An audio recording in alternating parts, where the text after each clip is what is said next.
je vous en remercie. Et plus on pourra évoquer, échanger avec vous, plus on construira un projet et un programme cohérent. Et d'autres réunions sont prévues encore dans les semaines à venir. Et puis chez nous c'est la permanence qui a été inaugurée le 18 janvier dans de très bonnes conditions au niveau de la population et des présents, dans de très mauvaises conditions climatiques, puisqu'il pleuvait énormément, mais c'est pas grave, les gens sont venus de manière tout à fait significative et c'était sympathique. Donc chez nous, on met en application ce qu'on a envie de faire par rapport à nos citoyens avec qui nous travaillons. Nous avons des réunions thématiques qui sont déjà programmées. Alors il y en a plusieurs. Il y a deux réunions sur la petite enfance, parce que c'est un problème important avec les assistantes maternelles et les populations qui sont intéressées. Il y a les rythmes scolaires, bien sûr, avec les parents d'élèves. Il y a les commerçants que nous avons déjà vus chez eux et que nous verrons dans d'autres circonstances pour consolider les données qu'on a vues ensemble. On a rencontré des collectifs de défense qui défendent de manière assez forte et citoyenne des sujets importants qui concernent la santé et la quiétude de nos habitants.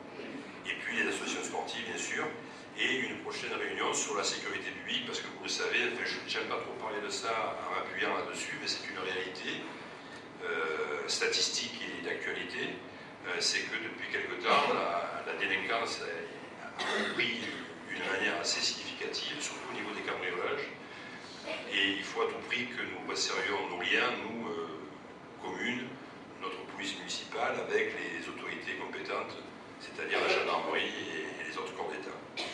Voilà, ça c'est une des dernières réunions qui est prévue.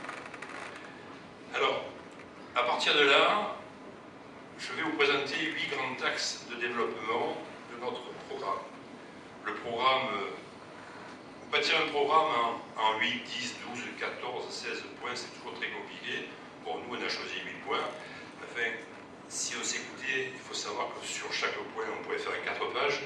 Et comme on n'a pas envoyé de vous envoyer une encyclopédie, d'abord parce que c'est pas sympathique, et puis en plus on n'a pas les moyens, on a choisi des axes qui nous ont paru importants par rapport au retour, bien sûr, du questionnaire. Alors, en tête de ce qui nous préoccupe, bien sûr, c'est rénover la démocratie locale, c'est-à-dire qu'il faut à tout prix, que le citoyen redevienne l'interlocuteur privilégié de l'équipe qui est en place. Il ne faut pas qu'on ait un conseil municipal tous les 3 mois, 4 mois, 5 mois, enfin bon. Quand on parle à nos collègues voisins qui ont des responsabilités dans les mairies, quelles que soient les communes, quand on leur dit qu'on ne s'est pas réunis depuis octobre, il y en a beaucoup qui vous disent « mais tu es sûr que tu as reçu les convocations ?» Non, nous avons reçu, ou du moins nous n'avons pas reçu les convocations, puisqu'il n'y a pas eu de réunion. Donc ça c'est un grand sujet qu'il faut traiter, bien sûr.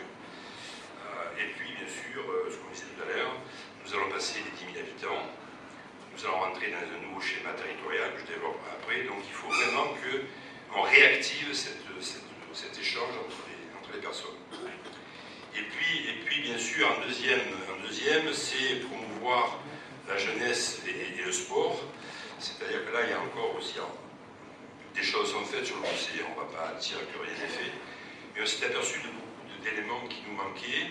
Et c'est vrai que la priorité de la jeunesse, le sport peut-être pas, mais en tout cas la jeunesse, n'est pas une priorité majeure aujourd'hui pour les gens qui nous gouvernent. Bon, c'est un choix stratégique. Sauf que, comme Jean-Christophe nous le disait, le bossé de la jeunesse, c'est le bossé de demain, et si on ne met pas en application certaines données, je pense qu'on a quand même beaucoup de travail à faire.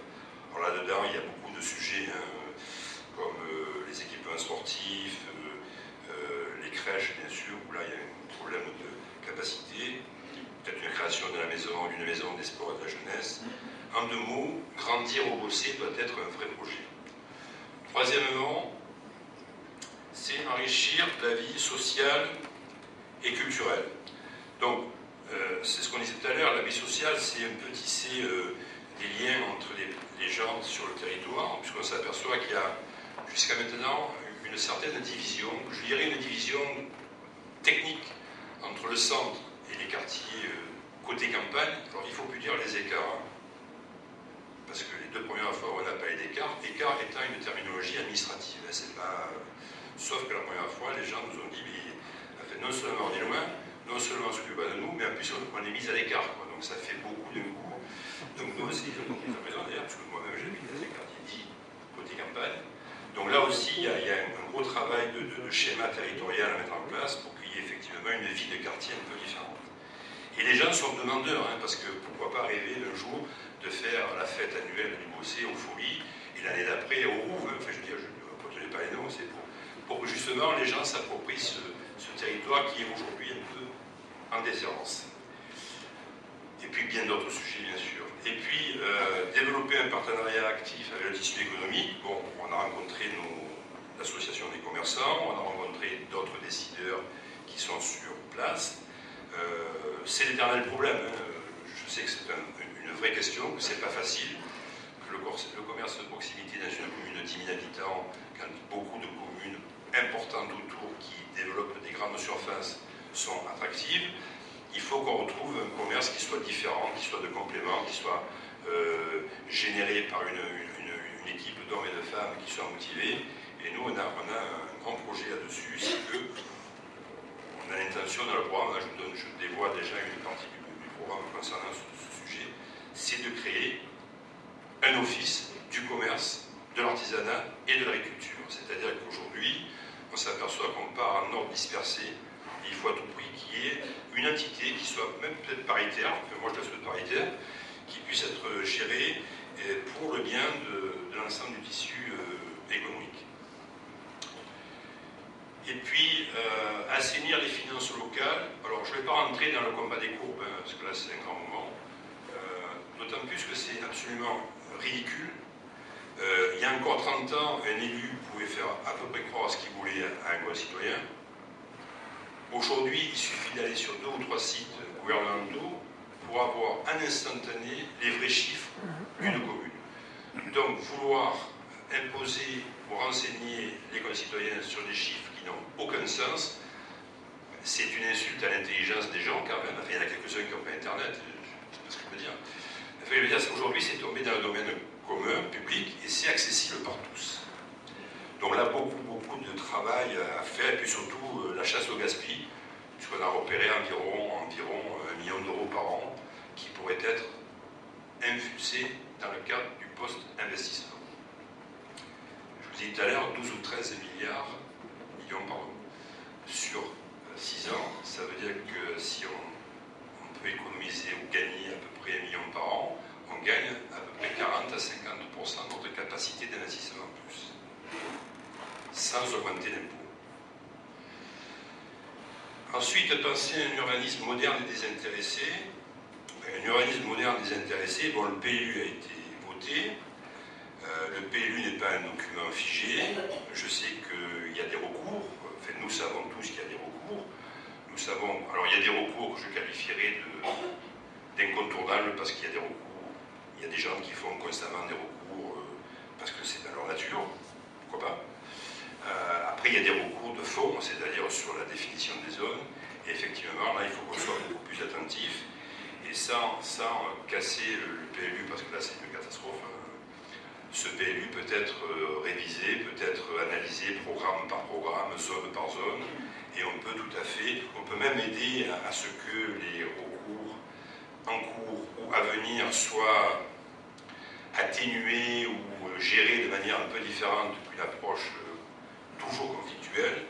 Mais c'est vrai que l'urbanisme, c'est un vrai problème et que nous devons, nous, être très attentifs à ça pour que, effectivement, 100% des gens puissent trouver une attractivité à la commune.